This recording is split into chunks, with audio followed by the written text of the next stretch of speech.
Hello, I'm Ben. Welcome to the channel.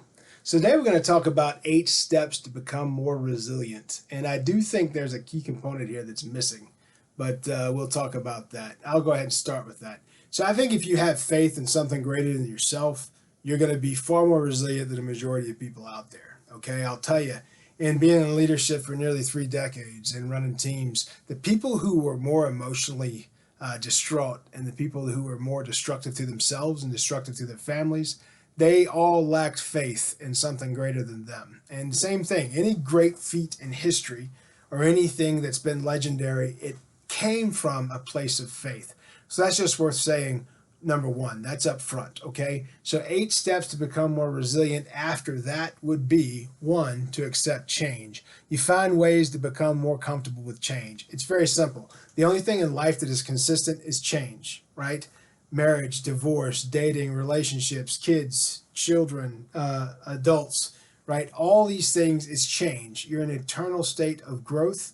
You're in an eternal state of change, or you're in eternal state of continuous state of growth, or the opposite, right? So there's always change where you're moving through a cycle in a circle of life. So accept change. It is what it is. Everything's going to change at some point. Enjoy the days for what they are. If they're terrible, don't worry. It'll get better soon. And that's how you manage change. Just be okay with it. It's part of the human condition. There's nothing you can do about it. It is the natural state of things. Okay. Number 2, be a continuous learner. I could not tell you anything better than that. You see, this is just my study. This is not my library, but I have books on 3 walls of this room. I have a library in there that has a significant amount of volumes, and it's because there was a point in my life where there was not any mentors available to me.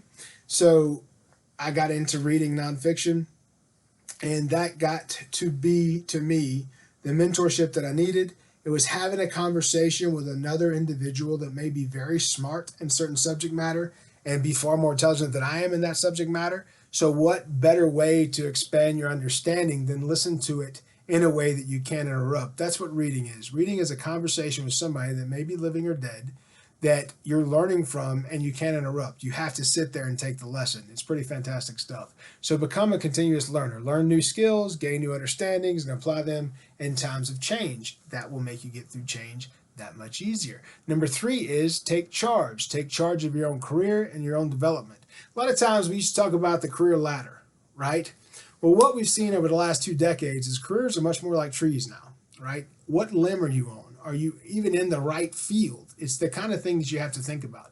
So you got to take charge of your career and your own development. You got to grow in a way that is natural to you. If you grow in a way that's natural to you, if you get in a situation, especially from an employment standpoint, that is not natural to you, you're not going to last very long, or you're not going to do very well.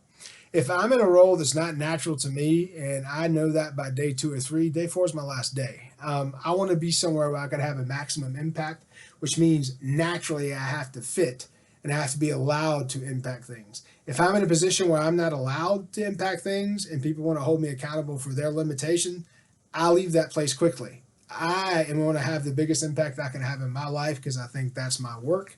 I think that's how I witness to the world and what I do. So it's very, very important for me that I have the capability to do so, which is right into number 4, which is find your sense of purpose.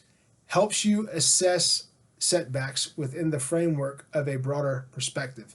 If you find your purpose, everything else is temporary. Like I just said, my impact is I want to have the greatest impact on people and businesses, and sustaining or setting up processes for them to sustain their income for a lifetime or career. That is my purpose. I want to go to a business, find what makes it sick, remove it, make it healthy, and then move on and do it again. If the business has a lot of locations, I can do that for a very long time. That's why I love consulting. It's a small business, and these people bring this little baby to you and like, can you help me with this business? And you have all this knowledge that you've seen over time that other businesses have taught you, and you teach these people that stuff that these other businesses have taught you, and now they get to participate in the wisdom that you learned from elsewhere, and they don't have to make the same mistakes themselves. That's great. That is my purpose. So find your purpose. If you find your purpose, a job will never be a job. You will be fulfilled more than what just your paycheck can deliver, and it will matter to you. Number 8 is, going backwards. Number 5 is pay attention to your self-identity. Pay attention to self-identity. Form your identity apart from your job. This is not talking about all the nonsense we've heard in the news for the last 3-4 years. This is talking about people sometimes, and I was guilty of this for about 15 years. People sometimes are just what they do.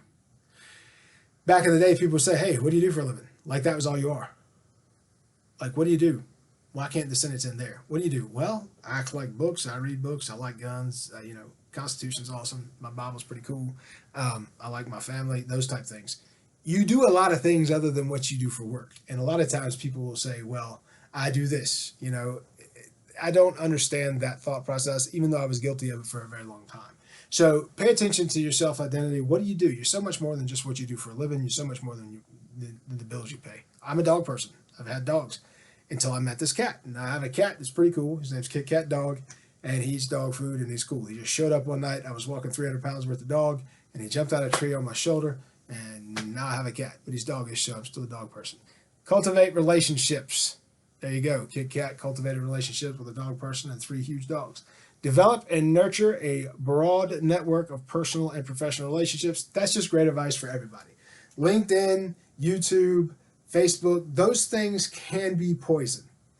But if you use them appropriately, use them correctly, they can help you cultivate relationships and sustain relationships with people far older or far younger than you that live way around the world or right down the street. So cultivate relationships that are healthy and positive. Do not sustain relationships that are not. Period. You have a limited period of time on this earth. If you have people that make you miserable and you can't be yourself, get them out of your life. You know how I believe, if you watch the videos on the channel, you know my faith. I don't make people feel less like themselves because I think God likes diversity. That's why he made it, right? Go look at the flowers. None of them look very similar. Even the same kind are very different. That's the point. Cultivate relationships. Build your life in a way, if you're doing the appropriate things, the relationships are healthy and supportive, and that way you can be happy most of the time. Don't be around negative people. They'll suck the joy right out of you. So cultivate positive relationships. I put positive there. Not just relationships, positive relationships. 7 is reflect. Reflection fosters learning, new perspectives, and self-awareness. Reflecting is worth it just for the self-awareness piece. After something happens to you, I think you should take accountability for everything that happens in your life. But after something happens to you, you should look how it made you feel. You should look at the red flags you ignored when you got into the situation. And you should make sure that you learn from that and you know who you are well enough from that. You're not going to make the same mistakes again. Okay? So reflect. Number 8 is skill shift. Reframe how you see your skills, talents, and interest. Reframe how you see your skills, talents, and interest. I'll say this. I got into business initially because I wanted to make money. I got a degree in business and a minor in psychology because I knew no matter what the economy was going to do, I was going to be able to lead people. So my siblings, I told them, doesn't matter what degree you want to get that degree, but also get a degree in business. And I said, if you really want to do it right, get a degree in business and a minor in psychology. My minor in industrial and organizational psychology has served me well in my business of leadership. Initially, I got into that for money. It was like, I want to do that to get a good job, a good career, a good yada, yada, yada. Ultimately, I enjoy building healthy businesses because they build safe work environments for people who want to be in a place for a career so they can better take care of their family and raise healthy, safe, conscientious, faithful kids. And those kids will grow up to be adults and they will make the same safe, conscientious, appropriate communities, which will help us continue to build a better planet for all these human peeps. So that's what it ends up being, and it starts from just a skill shift, which makes you reflect on things differently, cultivate positive relationships that serve that purpose, which help you pay attention to your self-identity and see how you fit within it all after you find your sense of purpose, and then you can take charge and be a continuous learner because now you accept change. Those are the 8 steps to become a more resilient human being. Be one. If you like the channel, please like this video and subscribe. If you really dig the video, share it on your socials so more people will see it and will come and listen to it as well. This diagram will be the thumbnail. Enjoy. Be good.